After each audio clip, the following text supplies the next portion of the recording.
அதையும் தாண்டி புனிதமானது.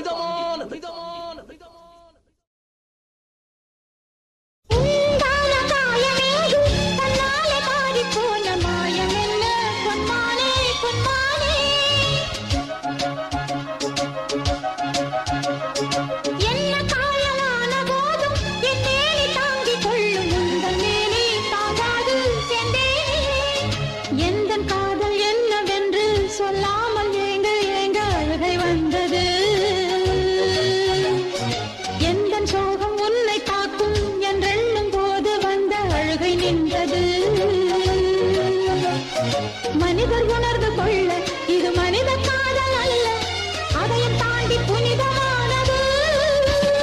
அபிராமியே தாலாட்டும் சாமியே நான் தானே தெரியுமா?